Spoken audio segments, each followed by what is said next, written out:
Welcome back. AP deputy CM Pawan Kalyan ప్రభుత్వంపై పట్టు పెంచుకుంటున్నారు. అదే స్థాయిలో పార్టీలోనూ కొత్త సంస్కరణలు తీసుకొస్తున్నారు. అలా రాష్ట్ర రాజకీయాలు జాతీయ స్థాయిలో కూడా తన ప్రత్యేకమైన ముద్రను స్పష్టంగా చూపిస్తున్నారన్న టాక్ నడుస్తుంది. రాజకీయ నాయకుడిగా మాత్రమే కాకుండా పరిపాలనలోనూ ఫలితాలు చూపించగల నాయకుడిగా ఇప్పుడు దేశవ్యాప్తంగా చర్చకు వస్తుంది. ముఖ్యంగా ఏపీలో పవన్ నిర్వహిస్తున్న పంచాయతీరాజ్, గ్రామీణాభివృద్ధి శాఖలు జాతీయ స్థాయిలో అగ్రస్థానానికి చేరుకోవడం పవన్ పనితీరమంటున్నారు. గతంలో జాతీయ ర్యాంకింగ్స్ లో 23వ స్థానంలో ఉన్న ఆంధ్రప్రదేశ్ ఇప్పుడు ఏకంగా 22 స్థానాలు మెరుగుపరుచుకొని మొదటి స్థానాన్ని దక్కించుకోవడం విశేషం.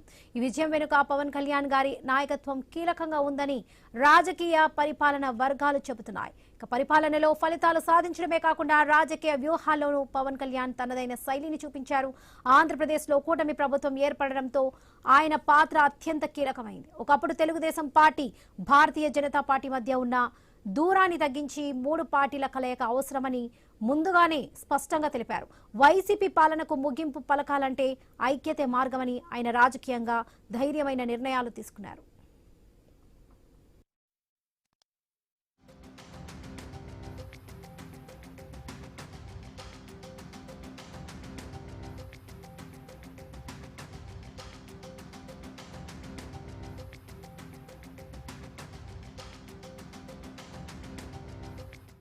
ప్రభుత్వం అధికారంలోకి వచ్చిన తర్వాత పవన్ కు డిప్యూటీ సీఎం హోదాతో పాటు కీలక శాఖలు దక్కాయి.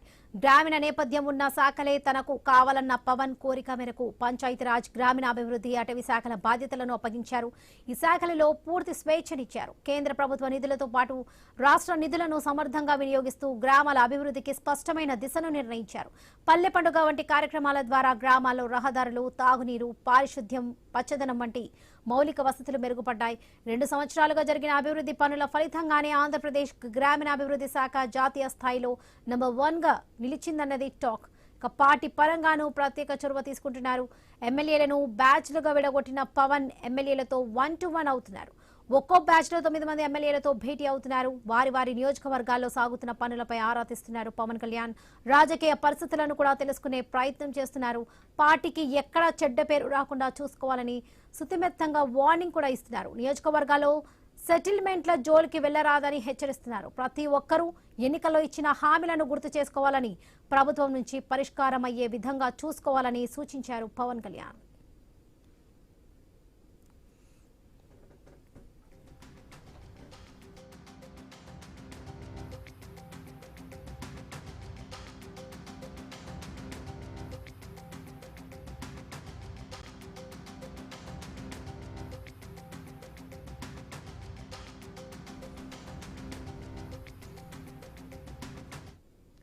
AP deputy CM Pawan Kalyan ప్రభుత్వంపై పట్టు పెంచుకుంటున్నారు. అదే స్థాయిలో పార్టీలోనూ కొత్త సంస్కరణలు తీసుకొస్తున్నారు పవన్ కళ్యాణ్. రైట్, ఇదే విషయానికి సంబంధించి పూర్తి అప్డేట్స్ మా కొలీగ్ వంశీ అందిస్తారు. Vamshi, over to you. Varalakshmi, మీరు చెప్తున్నట్టుగా పవన్ కళ్యాణ్ చాలా పరిణితి చెందారనేది మాత్రం స్పష్టంగా కనిపిస్తోంది. సో ప్రతిపక్షంలో ఉన్నప్పుడు అధికారం కోసం రాజకీయ విమర్శలు వేరు, కానీ అధికారంలోకి వచ్చిన తర్వాత ఒకవైపు పరిపాలన చేస్తూ పార్టీని నిలబెట్టుకుంటూ ముందుకు సాగాల్సిన అవసరం ఉంటుంది. ఈ 2 అంశాల్లోనూ పవన్ కళ్యాణ్ సఫలీకృతం అయ్యారా అంటే అయ్యారనే సమాధానమే వినిపిస్తున్న పరిస్థితి. సో మొత్తంగా ఒకవైపు ఎన్నో విమర్శలను ఎదుర్కొంటూ అధికారంలోకి వచ్చారు. ఒకవైపు కేంద్ర ప్రభుత్వంతో సఖ్యతను పెంపొందించుకోవటం, కేంద్ర పెద్దలతో తను సన్నిహితంగా మెలగటం, అదేవిధంగా రాష్ట్ర ప్రయోజనాల కోసమే నేను కూటమితో పొత్తు కడుతున్నాను, నాకు రాష్ట్ర ప్రయోజనాలే ముఖ్యం, మిగతా ఏ ప్రయోజనాలు ముఖ్యం కాదంటూ ఓ బలమైన సంకేతాన్ని పంపించారు. ఇదే నేపథ్యంలో పవన్ కళ్యాణ్ 1-to-1 మీటింగ్లు ఎమ్మెల్యేలతో పెట్టడం, అదేవిధంగా నామినేటెడ్ పదవులు పొందిన వారిని అందరినీ కూర్చోబెట్టి పదవి అంటే ఒక బాధ్యత, అది ప్రజలకు సేవ చేయడం కోసం ఉపయోగించాలి, అంతేకాని ఎక్కడా కూడా సెటిల్మెంట్లు కానీ లేదంటే చిన్న గొడవల్లో కానీ ఎక్కడా కూడా ఎవరైనా ఇన్వాల్వ్ అయితే ఖచ్చితంగా వారిపై క్రమశిక్షణా చర్యలు తీసుకుంటామని కూడా ఘాటుగా హెచ్చరించిన నేపథ్యం ఒక రకంగా రాజకీయాల్లో ఇప్పుడు హాట్ టాపిక్ అవుతున్న పరిస్థితి. సో ఇదే అంశానికి సంబంధించి మనతో మాట్లాడేందుకు ఉప్పాల లక్ష్మణ్ గారు, అదేవిధంగా తాతపూడి చందు గారు, జనసేన అధికార ప్రతినిధి సిద్ధంగా ఉన్నారు. సో లక్ష్మణ్ గారు, ఎలా చూడాలి అంటే రాజకీయాల్లో ఉన్నప్పుడు ప్రతిపక్షంలో ఉండటం వేరు, అధికారంలోకి వచ్చిన తర్వాత పార్టీని అదేవిధంగా ఇటు పరిపాలన రెండింటినీ సమన్వయం చేసుకుంటూ ముందుకు సాగాల్సి ఉంటుంది. సో పవన్ కళ్యాణ్ లాంటి ఒక నాయకుడు ఈ రెండింటినీ సమన్వయం చేసుకుంటూ ముందుకు సాగుతున్నట్టుగానే ప్రస్తుత పరిస్థితులు కనిపిస్తున్నాయా? సో ఎలా చూస్తున్నారు? ఆయనకు ఖచ్చితంగా రాబోయేటువంటి కాలంలో ఏదైనా ముఖ్య పాత్ర పోషించే అవకాశం కూడా ఉంది. సరే, అంతకు పార్టీ పటిష్టం చేసుకోవటం ఒకటి, అలాగే ప్రభుత్వంగా అవగాహన తెచ్చుకోవడం, ఈ రెండు పనులు చాలా ఇంపార్టెంట్. ఇప్పుడు ఆయన సరే ఒక ఏడాది పాటు అధికారంలో వచ్చిన తర్వాత ఆయన ఏదో సింగులు కార్యక్రమాలు మరి కొంత గ్యాప్ అయితే వచ్చింది. కానీ ఈ మధ్య కాలంలో ఒక 3 నెలల నుంచి తాను పార్టీ కార్యకర్తలతోనూ మహిళలతోనూ మాట్లాడుతున్నారు.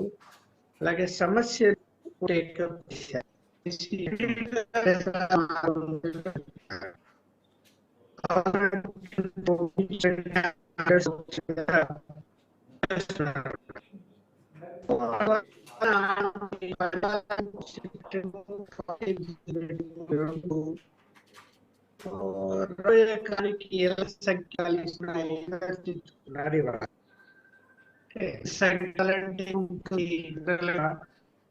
కార్యకర్తలు కానీ నకులు కానీ మన నాయకుడు కూడా బాగుంటుంది ఆలోచిస్తారు కూడా కూడా రాయకపోవచ్చు.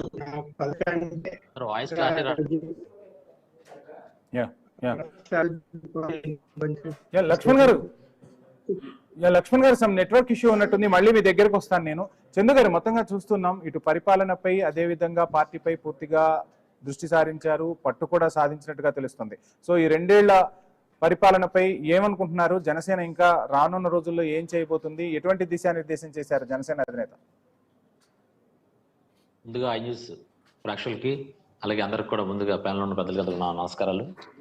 ఈరోజు పవన్ కళ్యాణ్ గారి పేరు వింటే సమస్య తీరుతుందనే ఒక ఆలోచన ప్రజల్లో వచ్చింది. ఎందుచేతంటే గత ప్రభుత్వంలో ఏ నాయకులు కూడా ప్రజల్లోకి వెళ్ళినా ప్రజల సమస్యలు తెలుసుకున్నా సరే ఎక్కడికెక్కడ అక్కడ తీసుకొని దాన్ని అక్కడే వదిలేసిన పరిస్థితులు చూసాం. కానీ ఈ రోజు ఈ కూటమి ప్రభుత్వంలో పవన్ కళ్యాణ్ గారు ఉప ముఖ్యమంత్రిగా ఆయన చేపట్టినటువంటి ప్రత్యేకమైన బాధ్యతలు ఏంటంటే పంచాయతీరాజ్ శాఖ, పర్యావరణం, అటవీ శాఖ. ఇవన్నీ ఎందుకంటే గ్రామాల స్థాయి నుంచి కూడా ఎక్కడికక్కడ అట్టడిగిపోయి ప్రజలు ఎన్నో ఇబ్బందులు పడుతున్నారు. ఆ ఇబ్బందులు సమస్యల్ని మన పరిగణలో తీసుకొని ఆ యొక్క సమస్యలను తీర్చి ప్రభుత్వాల మీద ప్రజలకు నమ్మకం కలిగేలాగా ఈరోజు చేస్తున్నటువంటి ఎవరైనా ఉన్నారంటే అది కేవలం ఒక పవన్ కళ్యాణ్ గారు. ఎందుకంటే ఇటు ప్రకృతిని ప్రేమిస్తూ అటు పర్యావరణాన్ని రక్షిస్తూ ప్రజల కోసం నిరంతరం శ్రమిస్తున్నట్టు ఏకైక ప్రజానాయకుడు పవన్ కళ్యాణ్ గారు. మరి నిన్న చూసినట్టయితే ఇప్పటం గ్రామానికి వెళ్ళారు.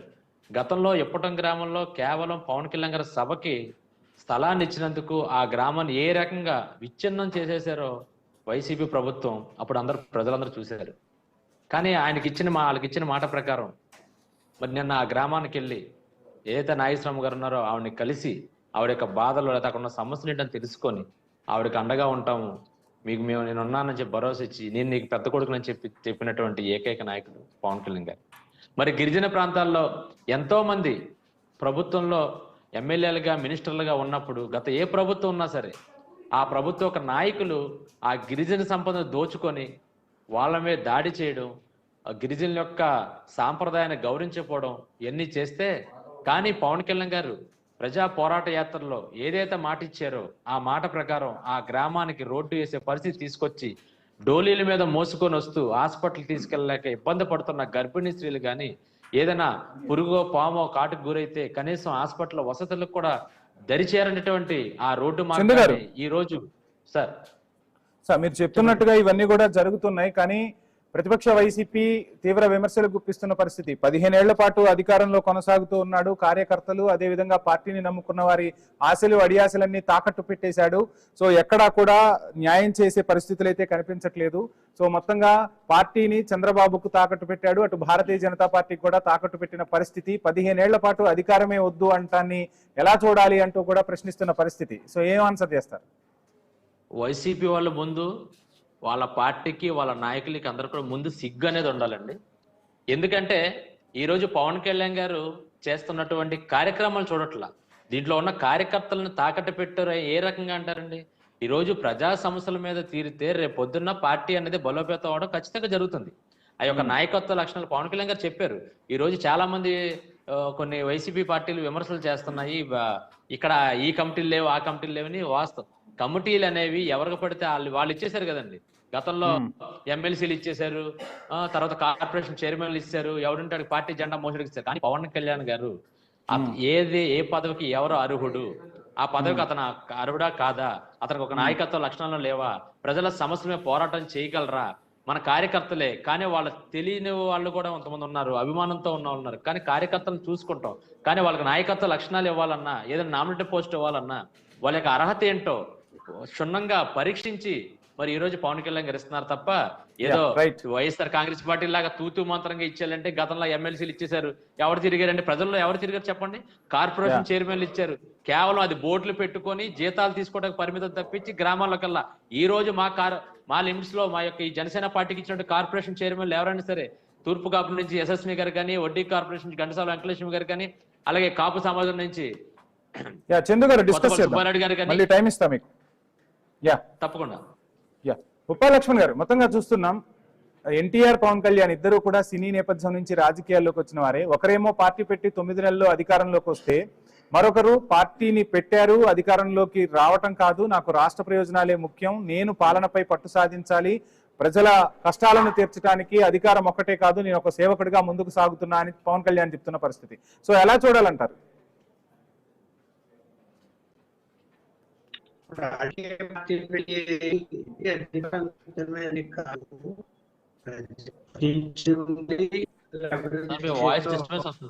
లక్ష్మణ్ గారు వాయిస్ డిస్టర్బెన్స్ వస్తుంది. లక్ష్మణ్ గారు నెట్వర్క్ ఇష్యూ ఉన్నట్టుంది, సిగ్నల్ ప్రాబ్లం ఉందనుకుంటా.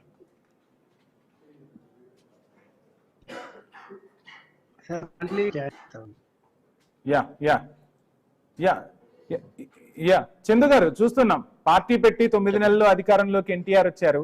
పార్టీ పెట్టాను, కార్యకర్తలు ఉన్నారు, పార్టీ పటిష్టంగా ఉంది, ఎమ్మెల్యేలు ఉన్నారు, అయినప్పటికీ నాకు అధికారం పరమావధి కాదు, ప్రజాసేవే ముఖ్యమంటూ ముందుకు సాగుతున్న పరిస్థితి. సో ఆనాటికి ఈనాటికి ఏ రాజకీయ పార్టీ పెట్టినా రాజకీయ పార్టీ ఉద్దేశం ఏంటి అంటే అధికారాన్ని కైవసం చేసుకోవటమే. సో ఏంటి జనసేన స్ట్రాటజీ ఏంటి అసలు? జనసేన పార్టీ ముందుగా ప్రజల కోసం పనిచేస్తుంది, ప్రజా సమస్యల మీద పోరాటం చేస్తుంది. ఆనాడు అధికారంలో లేనప్పుడు కూడా పవన్ కళ్యాణ్ గారు కౌలు రైతులకి సాయం చేసి ఆ రోజు రైతులకి అండగా నిలబడ్డారు. అదే విధంగా ఈ రోజు కూడా అధికారంలోకి వచ్చామని అహంకారం కానీ, మేమేదో చెయ్యాలి, మేము నాయకత్వం వహిస్తున్నాం, లేకపోతే మేము అధికారంలోకి వచ్చేసాం మేము అని చెప్పి ప్రజల మీద దాడి చేయడం కానీ, లేకపోతే అధికారులు భయపడడం కానీ ఎక్కడ చేయట్లా. అధికారుల పని అధికారులు చేసుకోమంటాం. మరి ఈ రోజు చూసినట్టయితే మా పార్టీలో ఎవరైనా చిన్న తప్పు చేశారని ఆరోపణ వస్తేనే, అది నిర్ధారణ కూడా కాదండి, ఆరోపణ వస్తే ముందు పార్టీ స్టాండ్ తీసుకుంటున్న విషయం ఏంటో మీరు అందరూ చూశారు. సస్పెండ్ చేసి వాళ్ళకి అధికారికంగా ప్రెస్ నోట్ రిలీజ్ చేసి వారి మీద ఎంక్వైరీకి మళ్ళీ మా పార్టీ నుంచి ఉన్న ముఖ్య నాయకులను పంపించి అది అవునా కాదన్న కన్ఫర్మ్ చేసుకోమన్నారు. అది నిర్ధారణ అయిన తర్వాత వాళ్ళకి మళ్ళీ కూడా పార్టీలో తీసుకుని జరుగుతుంది. ఇంతవరకు ఏ పార్టీలో లేదండి. మరి మా ఎమ్మెల్యే గారు దూషించినా సరే పవన్ కళ్యాణ్ గారు క్షమాపణ చెప్పమన్నటువంటి ఏకైక ప్రజా పార్టీ ఏదంటే ప్రజా నాయకుడి పార్టీ జనసేన పార్టీ. మరి ఇటువంటి జనసేన పార్టీలో చేస్తున్న అభివృద్ధి, అలాగే ప్రజల కోసం నిరంతరం శ్రమించేది. ఈరోజు మరి ఇంతకుముందు గతంలో చూస్తే తండ్రి పేర్లు పెట్టుకొని ఏదో వీళ్ళ సొంత డబ్బుతో ప్రభుత్వాలు నడుపుతున్నట్టు, లేకపోతే ప్రజలకు పథకాలు ఇస్తున్నట్టు వీళ్ళు ఇష్టం వచ్చు ఎవరికాడు తండ్రి పేర్లు, వాళ్ళ పిల్లల పేర్లు, లేకపోతే వాళ్ళ ఇంట్లో పేర్లు పెట్టుకొని ఇష్టం వచ్చిన ఇష్టారాజ్యం చేస్తే, ఈ రోజు పవన్ కళ్యాణ్ గారు అధికారంలోకి వచ్చాక, ఈ కూటమి ప్రభుత్వం అధికారంలో వచ్చాక ఏ పథకాన్ని పెట్టినా దానికి ఒక ఏదైతే గతంలో స్వతంత్ర సమరయోధులు, ఈ దేశం కోసం పోరాడిన వ్యక్తి, కొంతమంది ఆకలి తీర్చిన వ్యక్తులు వాళ్ళ పేర్లు పెట్టి ఈ రోజు మధ్యాహ్న భోజన పథకానికి డొక్కా సీతమ్మ పథకం అని, మరి ఈ రోజు నిన్న కాక మనం చూస్తే జలధార, మరి దానికి అమరజీవి పొట్టి శ్రీరాములు గారు మనం ఎంతో గుర్తు చేసుకోవాల్సిన వ్యక్తి. అటువంటి వ్యక్తిని మర్చిపోయి ఆ సభలో కూడా చెప్పారు, కేవలం ఒక కులానికే పరిమితం చేస్తున్నారు పొట్టి శ్రీరాములు గారిని. ఆయన ఒక కులానికి కాదు, ఆయన దేశానికి సంబంధించి మన రాష్ట్రానికి సంబంధించినటువంటి వ్యక్తి. అతను ఎందుకని కులానికి సంబంధించిన వ్యక్తిగా చూస్తున్నారు, అటువంటిది చేయొద్దని చెప్పి కూడా మన బహిరంగ సభలో చెప్పడం జరిగింది.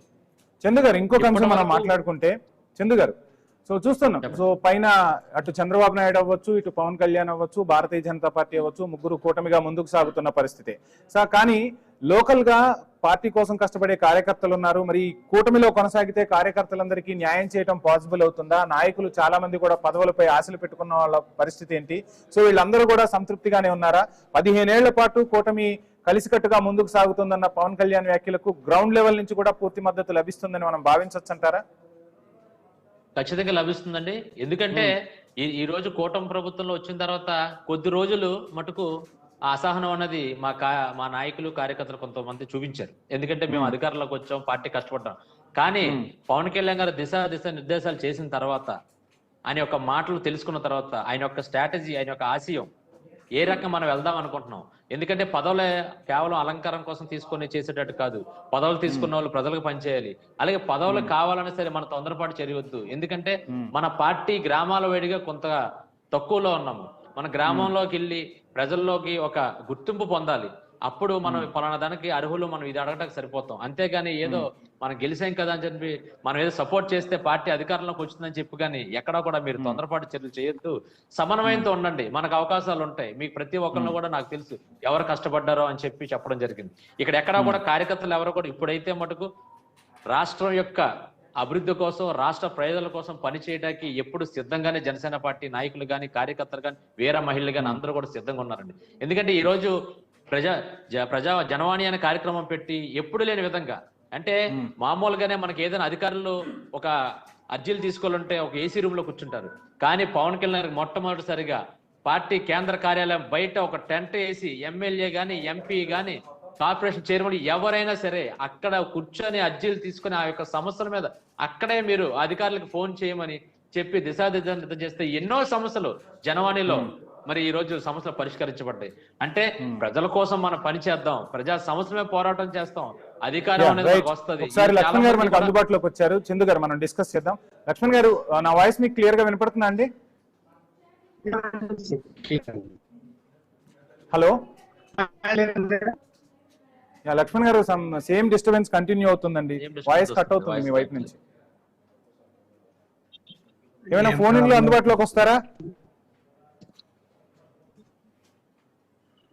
పీసీఆర్ లక్ష్మణ్ గారు, నా వాయిస్ రీచ్ అవుతుందా మీకు?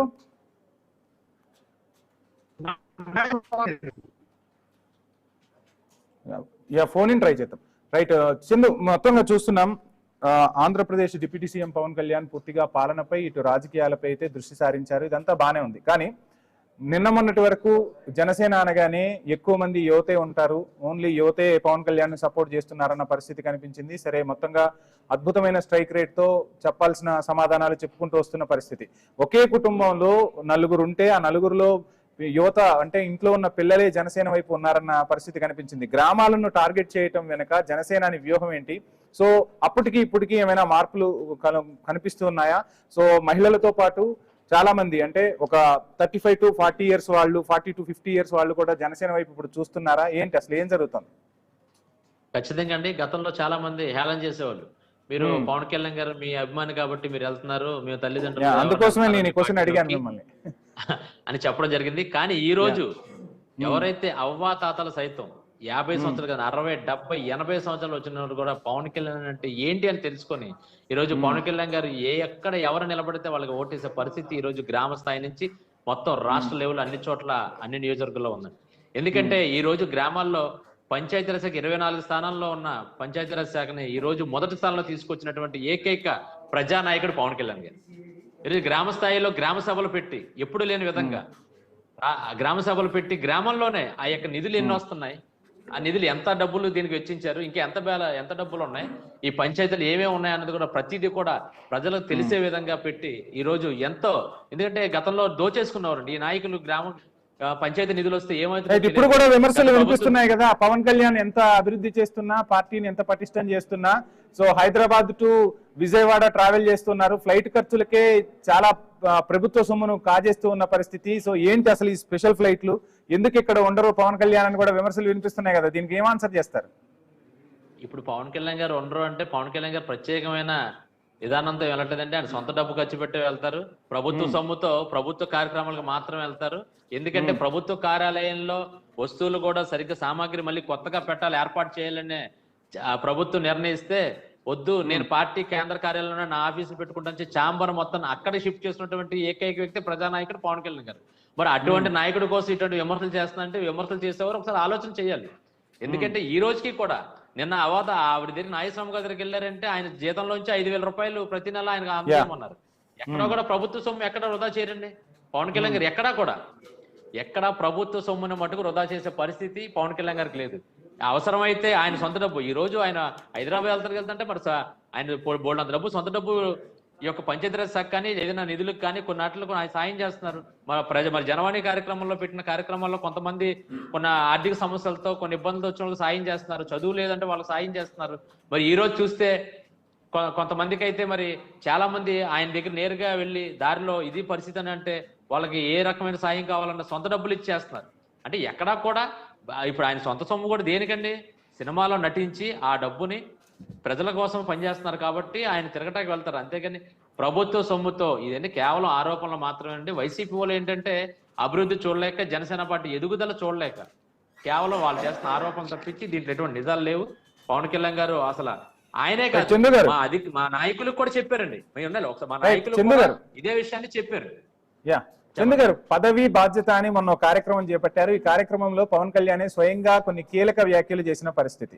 సో ఎక్కడా సెటిల్మెంట్లలో గానీ దందాలకు గానీ పాల్పడద్దు, అలా ఎవరైనా పాల్పడితే కఠిన చర్యలు తీసుకుంటామని చెప్పిన పరిస్థితి. అంటే సో జనసేనలో కూడా అటువంటి వాళ్ళు ఉన్నారా? వాళ్ళకు ఒక హెచ్చరిక జారీ చేశారా? మొత్తంగా పార్టీలో ప్రక్షాళన జరుగుతుందా?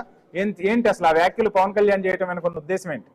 పవన్ కళ్యాణ్ గారు చేయడం గల కారణం ఏంటంటే ఈ వైసీపీ నాయకులు ఎవరు ఉన్నారో వాళ్ళు టీడీపీలో వైసీపీ నాయకులు కొంతమంది కోవట్లుగా పనిచేస్తున్నటువంటి కొంతమంది ఏం చేస్తున్నారంటే మా జనసేన ఎమ్మెల్యేలు ఉన్న చోట వాళ్ళ యొక్క అభివృద్ధిని వాళ్ళు చేసి, ఎందుకంటే టీడీపీలో ఉన్నారంటారా కోవట్లు, వైసీపీ కోవట్స్? టీడీపీలో కొంతమంది వైసీపీ కోవట్లు ఉన్నారండి, ఖచ్చితంగా చెప్తాను నేను. ఎందుకంటే ఈ రోజు మరి అంశాన్ని అధిష్టానం దృష్టికి మీరు తీసుకెళ్ళట్లేదా? ఖచ్చితంగా తీసుకెళ్తున్నామండి. కొన్ని సిఫార్సులు కూడా వచ్చాయి. ఎందుకంటే లోకమాదేవి గారిపై ఈ రోజు టీడీపీ వాళ్ళు బహిరంగంగా కొన్ని ఆరోపణలు చేస్తున్నారు. అది దేనికి చేస్తున్నారంటే కూటమిలో ఉన్నప్పుడు సర్దుబాటు చేసుకుని మాట్లాడిన విషయాలు బయట చెప్తున్నారంటే వాళ్ళు ఎవరు వైసీపీ వాళ్ళే కదా, వైసీపీ కూటమిలో పనిచేస్తున్నారు కాబట్టి లేనిపోయిన ఆరోపణలు తీసుకొస్తున్నారు. అటువంటి కేవలం ఈ రోజు జనసేన పార్టీ ఎమ్మెల్యేలు మాత్రమే కొన్ని చోట్ల విమర్శలు చేయడం వాళ్ళు చేస్తున్నారు. ఎందుకంటే వాళ్ళ యొక్క ఎదుగుదలని ఈ రోజు జనసేన పార్టీ ఎమ్మెల్యే ప్రతి ఒక్కరు కూడా ప్రజల్లోనే ఉన్నారు. మీరు అబ్జర్వ్ చేయండి ఒకసారి, ప్రతి నియోజకవర్గంలో 21 నియోజకవర్గంలో ఎమ్మెల్యేలు ప్రజల్లోనే ఉంటున్నారు. పొద్దున్న లేస్తే ప్రజల సమస్యలు తీసుకుంటున్నారు. ప్రత్యేకించి డెస్క్ పెట్టుకొని జనవాణి కార్యక్రమం పెట్టి వాళ్ళ సమస్యలు అక్కడ తీసుకుంటున్నారు. అధికారులను తక్షణమే పిలిపించి సమస్య పరిష్కారం చేస్తున్నారు. ఇవన్నీ చూడలేక కొన్ని ఆరోపణలు రావడం, అది పవన్ కళ్యాణ్ దృష్టికి వెళ్ళడం, ఇటువంటి చర్యలు మేము ఉంటే కనుక నేను ఖచ్చితంగా యాక్షన్ తీసుకుంటానని చెప్పి కూడా చెప్పడం జరిగింది. ఎందుకంటే అది కూడా కావాలండి. అంటే ఇప్పుడు ఆరోపణలు అయితే వచ్చాయి వాస్తవమే, కాకపోతే అవి నిజాలు కాదు. కానీ నిజాలు కాకపోయినా మన పార్టీని మనం కాపాడుకోవాలి కాబట్టి ఆ విషయాన్ని ఏ నాయకుడు ఇంతవరకు ఎవరు చెప్పలేనండి. అటువంటిది మొట్టమొదటిసారిగా ఒక పార్టీ అధ్యక్షుడు ఎమ్మెల్యేలకు కూడా చెప్పారంటే మరి అది ఎంత, ఈ పార్టీ ఏ రకంగా ముందుకెళ్తున్నది కూడా ఆలోచన చేయాలి. ఈరోజు కార్పొరేషన్ చెప్పండి చంద్ర గారు, ఇంకొక అంశం మాట్లాడుతున్నాం. ఇప్పుడు కూటమిలో సీట్లు తీసుకున్నారు, గెలిచారు, ఎమ్మెల్యేలు అయ్యారు, అక్కడ మంత్రులు ఉన్నారు. సో జనసేన నుంచి కానీ భారతీయ జనతా పార్టీ నుంచి కానీ వెళ్తే తెలుగుదేశం పార్టీ నాయకుల నుంచి రెస్పాన్స్ ఉంటుందా? సమస్యల్ని పరిష్కరిస్తున్నారా? సో ఏంటి మొత్తంగా ముగ్గురు సఖ్యతతోనే ముందుకు సాగుతున్న పరిస్థితా, లేదంటే కాస్త ఆజమాయిషీ కనిపిస్తుందా? ఏం జరుగుతుంది? అంటే కొన్ని చోట్ల ఇబ్బందులు పడుతున్న మాట వాస్తవం అండి. ఎందుకంటే కొంతమంది టీడీపీ నాయకులు పైన పవన్ కళ్యాణ్ గారు, చంద్రబాబు నాయుడు గారు ఎంత సమన్వయత ఉన్నా కింద ఉన్నటువంటి కొంతమంది ఎమ్మెల్యేలు జనసేనని బీజేపీని కలుపుకోకుండా కొన్ని అధికారిక కార్యక్రమాలకు కూడా ఎక్కడో తెలియపరచకుండా ఈ యొక్క జనసేన పార్టీ నాయకులను కొద్దిగా తక్కువ చేసి చూడటం అనేది జరుగుతున్నది. కాకపోతే మేము ఎక్కడా కూడా వాళ్ళ మీద ఎదురు దాడికి వెళ్ళడం, మీరు ఎందుకు చెప్పలేదు, గొడవ వాతావరణం చేయట్లేదు. ఎందుకంటే కేవలం పవన్ కళ్యాణ్ గారు ఏ రకంగా స్టాండ్ తీసుకొని రాష్ట్ర ప్రయోజనాల గురించి ఆలోచిస్తున్నారు. ఎక్కడికెక్కడ నాయకులు అక్కడ తగ్గి కొన్ని చోట్ల అయితే ఉంటున్నారు. మీరు అన్నమాట వాస్తవమే. కానీ అది కూడా అధిష్టానం దృష్టి తీసుకెళ్ళడం, కొద్దిగా ఓపిక పట్టమని చెప్పి పైనుంచి పెద్ద నాయకులు చెప్పడం, దాని మీద ఎక్కడ కూడా జనసేన పార్టీ దురుసుగా వెళ్లే విధానాన్ని కూడా లేకుండా సమన్వయంతో మేమైతే ప్రజల సమస్యల కోసం నిరంతరం పోరాటం చేస్తున్నాం. ఫైనల్ గా చంద్ర గారు, ఏంటి మొన్న ఇంతకు ముందు పవన్ కళ్యాణ్ ఎట్టి పరిస్థితుల్లోనూ అధికారంలోకి రానివ్వను అని ప్రతిపక్షంలో ఉన్నప్పుడు చెప్పిన పరిస్థితి. సో ఇప్పుడేమో అసలు ఎలా వస్తారో చూస్తాను, అధికారం అనేది ఇక మీకు కలే అని వైసీపీని టార్గెట్ చేస్తూ గట్టిగా విమర్శిస్తున్న పరిస్థితి. సో ఏంటి అసలు చంద్రబాబు నాయుడు కన్నా కూడా పవన్ కళ్యాణ్ వైసీపీపై ఎక్కువగా గురిపెట్టారన్న టాక్ వినిపిస్తుంది. ఏంటి అంత కోపం, అంత కసి? ఈ రోజు వైసీపీ ఎక్కడ కనబడకుండా అయిందంటే దానికి ఈ రాష్ట్రంలో స్థానిక అక్కడ జరిగినటువంటి రాష్ట్ర కూటమి ఎన్నికల్లో ప్రధానమైన పార్టీ జనసేన పార్టీ. మరి మేము ఖచ్చితంగా స్టాండ్ తీసుకుంటాం. ఎందుకంటే ఇప్పుడు కూడా వాళ్ళు ప్రెస్ మీట్లు పెట్టి మేము ఎప్పుడు చెప్తుంటాం, ఇప్పుడు వాళ్ళు ప్రెస్ మీట్లు పెట్టి చెప్పాల్సింది ఏంటంటే రాబోయే రోజుల్లో మమ్మల్ని గెలిపిస్తే గతంలో తప్పు చేసాం, ఆ తప్పు చేయకుండా ఉంటాం, మేము అధికారంలోకి వచ్చి ప్రజల మీద సమస్యల కోసం పోరాడతాం, ప్రజా సమస్యల మీద నిరంతరం పనిచేస్తాం, గతంలో చేసిన తప్పు చేయమని చెప్పడం మానేసి మేము 2029లో మేము అధికారంలోకి వస్తాం, మీ అంతు చూస్తాం, మేము అది తేలుస్తాం. మీరు గతంలో వచ్చి ఏమి చేయలేకపోయారు, రేపు పొద్దున వచ్చి ఏం చేస్తారు చెప్పండి. వైసీపీ పార్టీ పవన్ కళ్యాణ్ గారు అదే చెప్పారు. మీరు గతంలో కూడా పాలసీల మీద మాట్లాడడం మానేసి వ్యక్తిగత దోషాలు చేశారు. ఇప్పుడు కూడా ఏదో చేస్తామని చెప్పి రౌడీజం చేస్తే మటుకు కాళ్ళు విరిసి కూర్చోబెట్టే పరిస్థితి తీసుకొస్తామని చెప్పారు. దాంట్లో తప్పేం లేదు కదండి. రాబోయే రోజుల్లో మీరు వస్తామంటే వచ్చి గతంలో వచ్చి ఏమి చేయలేదు, రేపు కూడా రానివ్వం, ఖచ్చితంగా రారు మీరు అని పవన్ కళ్యాణ్ గారు చెప్తున్నారు. ఇంత మంచి చేస్తున్న ప్రభుత్వాన్ని వదులుకోవడానికి ప్రజలు లేరండి ఎక్కడ. రాష్ట్ర ప్రజలు చాలా ఆనందంతో ఉన్నారు, అటు రైతులు కానీ ప్రజలు కానీ ఇదంతా కూడా. మరి అలాంటప్పుడు ప్రజలు ఈ కూటమిని వదులుకోవడానికి సిద్ధంగా లేనప్పుడు వైఎస్ఆర్ కాంగ్రెస్ పార్టీ ఏ రకంగా అధికారంలోకి వస్తే చెప్పండి. రైట్. చందు గారు చర్చలో పాల్గొన్నందుకు ధన్యవాదాలు. అదేవిధంగా ఉప్పాల లక్ష్మణ్ గారికి కూడా ప్రత్యేక కృతజ్ఞతలు. సో మొత్తంగా చూస్తున్నాం పవన్ కళ్యాణ్ రాజకీయం ఎలా ఉంటుంది, పవన్ కళ్యాణ్ అధికారం చేపట్టిన తర్వాత పరిపాలన ఎలా సాగిస్తున్నారన్న దానిపై అయితే రకరకాల విశ్లేషణలు అయితే వినిపిస్తున్నాయి. సో ఏ రాజకీయ నాయకుడైనా ప్రజలకు సేవ చేయడం కోసమే పదవిని చేపట్టాలి. పదవి అనేది ఒక బాధ్యత. ఖచ్చితంగా ఆ నియోజకవర్గ ప్రజలకు, ఆ రాష్ట్రంలో మంత్రులుగా ఉంటే ఆ రాష్ట్రంలో ఉన్న ప్రజలందరికీ కూడా న్యాయం చేయాల్సిన బాధ్యత అయితే ఉంటుంది. రాజకీయాల్లో మార్పు రావాల్సిన అవసరం అయితే ఉందని ఐ న్యూస్ కూడా చెప్తున్న పరిస్థితి. సో ప్రజా సేవ చేయడం కోసమే రాజకీయాల్లోకి వచ్చామంటూ నాయకులు చెప్తున్నా అధికారాన్ని చేపట్టిన తర్వాత మాత్రం ఆ ప్రజా సేవను మరిచి అధికారాన్ని ఒక పెత్తనంలాగా చలాయిస్తున్న పరిస్థితి. ఈ పరిస్థితి మారాలి, మార్పు రావాల్సిన అవసరం అయితే ఖచ్చితంగా ఉందనేది ప్రస్తుత చర్చగా మారిన పరిస్థితులు అయితే స్పష్టంగా కనిపిస్తున్నాయి. ఇది ఇవాళ క్వశ్చన్ అవర్. స్టేట్.